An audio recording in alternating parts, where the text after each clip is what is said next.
കുട്ടികൾക്കൊരു ഇതുണ്ട്, നമ്മളിങ്ങനെ ആയാൽ മാത്രമേ, ആ ഒരു വൈബ് അടിച്ചാൽ മാത്രമേ ഇതുള്ളൂ എന്നുള്ള സംഭവം വളരെയധികം ഉണ്ട്. വീട്ടുകാരെ എല്ലാ രീതിയിലും വീട്ടുകാരെ പറഞ്ഞിട്ട് കാര്യമില്ല. എനിക്കുണ്ട്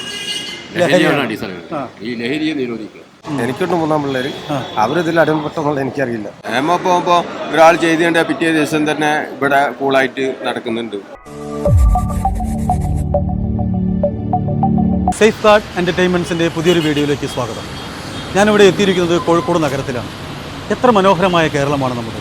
എന്താണ് നമ്മുടെ കേരളത്തിന് സംഭവിച്ചുകൊണ്ടിരിക്കുന്നത്? ചോര മണക്കുന്ന കേരളമേ മാറിയിരിക്കുന്നു. എന്താണ് നമ്മുടെ യൂത്തിന് ഇന്ന് സംഭവിച്ചുകൊണ്ടിരിക്കുന്നത്? എന്താണ് ഇന്നത്തെ കൗമാര പ്രായക്കാർക്ക് സംഭവിച്ചുകൊണ്ടിരിക്കുന്നത്? ഇന്നത്തെ കൗമാരക്കാർ കാട്ടിക്കൂട്ടുന്ന അക്രമങ്ങൾക്ക് കാരണം എന്താണ്? കാരണം എന്ന് വെച്ചാൽ വീട്ടുകാർ ഒരു പേടിയില്ലായ്മയാണ് ഒരു മെയിനാണ്. പിന്നെ വീട്ടുകാരെ എല്ലാ രീതിയിലും വീട്ടുകാരെ പറഞ്ഞിട്ട് കാര്യമില്ല. വീട്ടുകാരിങ്ങനെ നമ്മളിപ്പോൾ ശിക്ഷിക്കുന്നതിലും ഒരു പരിധി ഉണ്ടല്ലോ. സ്കൂളിൽ നിന്നാണെങ്കിലും ടീച്ചർമാരാണെങ്കിലും ഇപ്പം പോലീസ് സ്റ്റേഷൻ ആണെങ്കിൽ മൈത്രി പോലീസ് സ്റ്റേഷൻ, അപ്പം അതും പറഞ്ഞിട്ട് കാര്യമില്ല. മീൻസ് നല്ല തല്ലിൻ്റെ പേടിയില്ലാത്തതാണ് ഇവരെ കാണിക്കുന്നത്. തലക്ക് തല കണ്ണിന് കണ്ണെന്നാണെങ്കിൽ നമ്മൾ കേരളം എപ്പോഴേ നന്നാവേണ്ടതാണ്. എല്ലായിടത്തും അവൈലബിൾ അല്ലേ ലഹരി? നമ്മളിപ്പോൾ എന്താ പറയുക, എല്ലാവരും പെട്ടെന്ന് തന്നെ നമുക്ക് സാധനം വേണമെന്ന് വെച്ചാൽ എല്ലാം കിട്ടുന്നുണ്ട്, അവൈലബിൾ. അതുകൊണ്ട് പോലീസുകാരും ഒരു സ്ട്രിക്റ്റ് ആക്കുന്നുണ്ടെങ്കിലും നമുക്ക് പിന്നെ ഇതിൽ തന്നെ ഒരു ഗ്രൂപ്പില്ലേ, അപ്പോൾ പെട്ടെന്ന് തന്നെ ഇങ്ങനെ കിട്ടുന്നുണ്ട്. ഇപ്പം കൂടുതലും ടീച്ചേഴ്സ് ആണെങ്കിലും കുട്ടികളെ ഒന്നും സ്കൂളിൽ വടിയെടുക്കാൻ സമ്മതിക്കത്തില്ല, ശിക്ഷ ഒന്നും കൊടുക്കാൻ സമ്മതിക്കത്തില്ല. അവരെ പിന്നെ കൂടുതലും എന്താ പറയുക, സോഷ്യൽ മീഡിയ അങ്ങനെയുള്ള സംഭവങ്ങൾക്കൊക്കെ എല്ലാവരും അഡിക്റ്റാണ്. അപ്പം കൂടുതലും കുട്ടികൾ വയലൻസ് കൂടുതലായിട്ടും കുട്ടികൾ അതിനെ ഒരു ഇതായിട്ട് കാണുന്നു, ഒരു വലിയ സംഭവം പോലെ തന്നെ കാണുന്നു. അപ്പോൾ അവർക്ക് പിന്നെ നമ്മുടെ ശിക്ഷ നടപടികളാണെങ്കിലും കുറച്ചും കൂടെ സ്ട്രോങ് ആക്കണം എന്ന് എപ്പോഴും തോന്നാറുണ്ട്. കാരണം എന്ത് ചെയ്തിട്ടുണ്ടെങ്കിലും അതിന് ഇത്രയേ ഉള്ളൂ എന്ന്, ഇത്രയല്ലേ സംഭവിക്കുള്ളൂ എന്നൊരു മൈൻഡാണ് എല്ലാവർക്കും. അപ്പൊ തന്നെ ക്രൈംസ് കൂടാൻ തന്നെ കാരണമാകുന്നു. അതേപോലെ തന്നെ ക്രൈംസ് ചെയ്യാൻ ഒരു പേടി ഇല്ലാണ്ടാവുന്നു. ഇത്രയല്ലേ ശിക്ഷ വരുന്നുള്ളൂ എന്നൊരു മൈൻഡിലേക്ക് എല്ലാവരും എത്തിപ്പെടുന്നു. ഇവിടുത്തെ നിയമം അങ്ങനെയാണ് പോകുന്നത്. അതുകൊണ്ടാണ് നിയമത്തിന്റെ പോരായ്മ കൊണ്ടാണ് ഇങ്ങനെയൊക്കെ സംഭവിക്കുന്നത്, വേറെ ഒന്നുമല്ല. നിയമം പോകുമ്പോൾ ഒരാൾ ചെയ്തേണ്ട പിറ്റേ ദിവസം തന്നെ ഇവിടെ കൂളായിട്ട് നടക്കുന്നുണ്ട്. അപ്പോൾ എന്തോ ചെയ്യാന്നുള്ള ഒരു ഇത് കൊണ്ടാണ്. അപ്പോൾ കുട്ടികൾക്ക് മനസ്സിലായി, ഒരു പുറത്തിറങ്ങുന്നതുകൊണ്ടാണ് കുട്ടികൾക്ക് പിന്നെ സുഖമാണല്ലോ. കുട്ടികളെ മറ്റേ ശരിയാ മൈനറാന്നുള്ള ഇതുകൊണ്ട് കുട്ടികൾക്ക് എന്ത് ചെയ്യാന്നുള്ള ഒരു ഇതുകൊണ്ടാണ് അത്ര ധൈര്യമായിട്ട് ചെയ്യുന്നത്. ഇപ്പോൾ എല്ലാ കുട്ടികളെ കൊണ്ടാണ് ചെയ്യിക്കുന്നത്. ഇന്നത്തെ കൗമാരക്കാർ കാട്ടിക്കൂട്ടുന്ന അക്രമങ്ങൾക്ക് കാരണം എന്താണ്? കാരണം മാതാപിതാക്കളാണ് ഒന്നാം സ്ഥാനത്ത്. രണ്ടാം സ്ഥാനത്ത് നമ്മുടെ ഭരണത്തിന്റെ പോരായ്മകളുമുണ്ട്. ഇത് രണ്ടും കൂടിയാണ് കുട്ടികൾക്ക് ഭയമില്ല, എന്ത് ചെയ്യാനും എന്ത് പ്രവർത്തിക്കാനും വരെ പേടിയില്ലാതെ എല്ലാത്തിനും ധൈര്യം വന്നു. ഈ ധൈര്യം വരാനുള്ള കാരണം എന്താണ്? കാരണം രക്ഷിതാക്കളുടെ ചെറുപ്പത്തിലുള്ള വളർച്ച തന്നെ, ആ വളർത്തിക്കൊണ്ടിരുന്ന വ്യത്യാസം തന്നെ. തെളിവുകൾ മുൻകഴിഞ്ഞ് നമ്മളെ പോലത്തെ ആൾക്കാർക്ക് വാപ്പാരെ കാണുമ്പോൾ, അച്ഛനെ കാണുമ്പോൾ പേടിയാണ്. ആ ബഹുമാനക്കുറവ് ഇന്നത്തെ കാലത്തില്ല. ഇന്നത്തെ കൗമാരക്കാർ കാട്ടിക്കൂട്ടുന്ന അക്രമങ്ങൾക്ക് കാരണം എന്താണ്? ആക്ച്വലി ഞാനൊരു സൈക്കാട്രിക് സോഷ്യൽ വർക്കറാണ്, ഒരു സൈക്കോ തെറപ്പിസ്റ്റാണ്.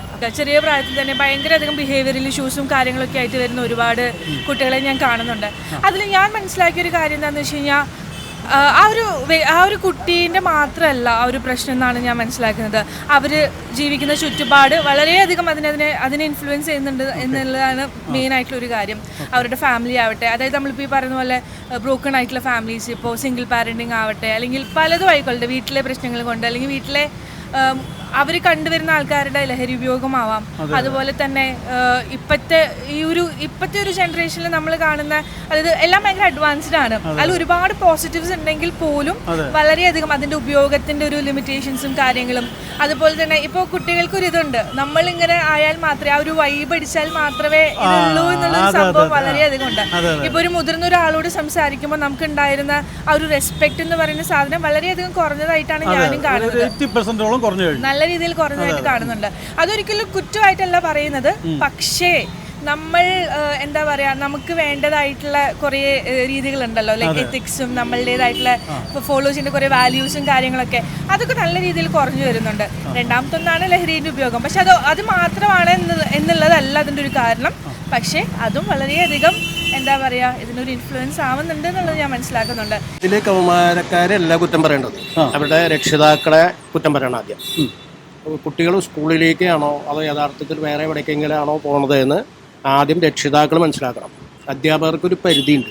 അപ്പം അധ്യാപകർ ദേഷ്യപ്പെട്ടാലോ അല്ലെങ്കിൽ അധ്യാപകർ ഒരു വടിയെടുത്ത് തല്ലിയാലോ അതൊരു പീഡനമായിട്ട് മാറുന്ന കാലഘട്ടമാണ്. നമ്മളൊക്കെ അടികൊണ്ട് വളർന്നതാ. അടികൊണ്ട് വളർന്ന അതുകൊണ്ട് ഇങ്ങനെയായി രക്ഷിതാക്കളും കുട്ടികളും അധ്യാപകരായിട്ടുള്ള ഒരു മന്ത്ലി ബോധവൽക്കരണം ഉണ്ടായിരിക്കും.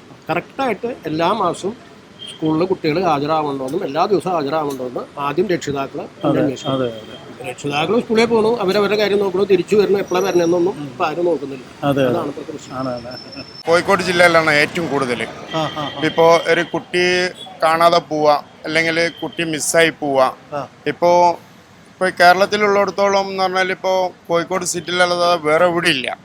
കഴിഞ്ഞ ആഴ്ച ഇവിടെ 24 കിലോ കഞ്ചാവ് പിടിച്ചിട്ടുണ്ട്. കഞ്ചാവ് പിടിച്ചിട്ടുണ്ട്, അതുപോലെ കല്ല് പിടിച്ചിട്ടുണ്ട്, ബ്രൗണ്.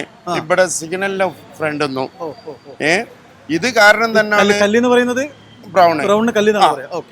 അപ്പോ ഇത് തന്നെ ഈ ലഹരി തന്നെ ഈ കേരളത്തിൽ നിന്ന് പോവാണെന്നുണ്ടെങ്കിൽ കുട്ടികൾ വളരെ ഡീസന്റ് ആവാൻ സാധ്യത ഉണ്ട്.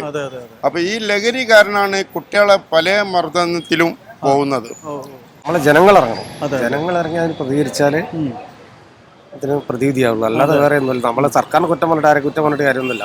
ഇത് നമ്മുടെ മക്കളാണ് പോകുന്നത് അല്ലേ? നമ്മളെ മക്കളാണ് നശിക്കുന്നത്. എനിക്കുണ്ട് 3 പിള്ളേര്, അവരിതിൽ അടിമപ്പെട്ടെന്നുള്ള എനിക്കറിയില്ല. നമ്മൾ ആരും ഒന്നും അറിയുന്നില്ല. ഇന്നത്തെ കൗമാരപ്രായക്കാർ കാട്ടിക്കൂട്ടുന്ന അക്രമങ്ങൾക്ക് കാരണം എന്താണ്? ലഹരി തന്നെയാണ്. ലഹരീൻ്റെ ഉപയോഗം കുറച്ച് കൂടുതലാണ് അവർക്കൊക്കെ. പേരൻസ് ശ്രദ്ധിക്കണം. പേരൻസ് ശ്രദ്ധിക്കാത്തതുകൊണ്ടാണ് അവർ കൂടുതൽ ഇതിലേക്ക് ആവുന്നത്. ലഹരിയാണ് അടിസ്ഥാനം. ഈ ലഹരിയെ നിരോധിക്കുക. MDMA, കഞ്ചാവ് ഇതെല്ലാം നിരോധിക്കുക. മയക്കുമരുന്നിൻ്റെ ഇത് പിടിച്ചു നീക്കുക. അതിന് സമൂഹം എന്താണ് അക്രമവും കൊലപാതകവും എല്ലാം ലഹരിയാണെന്ന് സാറ് പറഞ്ഞല്ലോ. അത് എങ്ങനെ നിയന്ത്രിക്കണം നമ്മൾ ഈ കുട്ടികളെ? അനാവശ്യമായ കൂട്ടുകെട്ടുകൾ ഒഴിവാക്കുക. പിന്നെ വീടുകളിൽ നിന്ന് കൃത്യമായ ഒരു ഡയറക്ഷൻ കൊടുക്കും. ഇന്നത്തെ കൗമാരക്കാർ കാട്ടിക്കൂട്ടുന്ന അക്രമങ്ങൾക്ക് കാരണം എന്താണ്? ലഹരി. ഇപ്പോഴത്തെ യുഗം അതാണ്. അതെ, ജനറേഷൻ അതാണ്. അതെ ജനറേഷന്റെ മാരില്ല. ജനറേഷൻ അതാണ് ലഹരി. അതെ അല്ലേ? വേറെ ഒന്നും വേണ്ട, തുറന്നു വിട്ടിരിക്കുക. അതെ. ഇപ്പൊ സെയിം കോഴിക്കോട് എന്ന് പറഞ്ഞാൽ പഴയ ബാംഗ്ലൂരായി മാറി. തീർച്ചയായിട്ടും മാറ്റമില്ല. മെയിനായിട്ട് ലഹരി മരുന്ന് തന്നെയാണ്. ലഹരി അതുകൊണ്ടാണ് ഈ അനുസരണക്കേടും ഉമ്മനെയും ബാപ്പനെയും ഒക്കെ അനുസരിക്കാത്തതൊക്കെ അതിൻ്റെ തന്നെയാണ്. ലഹരിയാണ്. മെയിൻലി എനിക്ക് തോന്നുന്നത് പാരൻറ്റിങ് സിസ്റ്റമാണ്. ഇപ്പോൾ പാരൻറ്റിങ് സിസ്റ്റം പണ്ടത്തെ പോലെ അത്ര സ്ട്രോങ് അല്ല. അപ്പോൾ പണ്ട് നമ്മുടെ വീട്ടിലിപ്പോൾ നമ്മളെ അച്ഛനെയും അമ്മേനെയും പിന്നെ ഈ കാർന്നോമാർ എന്ന് പറഞ്ഞ സംഭവം ഉണ്ടല്ലോ, സോ അതിനൊക്കെ ഒരു ഭയപ്പെട്ട ഒരു സിസ്റ്റം ഉണ്ടായിരുന്നു. പക്ഷെ ഇപ്പം അതിന് തിരിച്ച് ഓപ്പോസിറ്റ് ആണ്. ദാറ്റ്സ് ഈ കുട്ടികൾ എന്താണ് ഓട്ടോമാറ്റിക്കലി പാരൻസിനെ കൺട്രോൾ ചെയ്തുകൊണ്ടിരിക്കുകയാണ്. സോ ആ സിസ്റ്റമാണ് ഏറ്റവും ബേസ് ആയിട്ട് നമുക്ക് മാറേണ്ടത്. ദാറ്റ് മീൻസ് പാരന്റ് തന്നെയാണ് കുട്ടികളെ എന്താ മാക്സിമം കൺട്രോൾ ചെയ്യേണ്ടത്. സോ അതിനുശേഷമാണ് എഡ്യൂക്കേഷൻ സിസ്റ്റവും ലോ ഒക്കെ വരുന്നത്.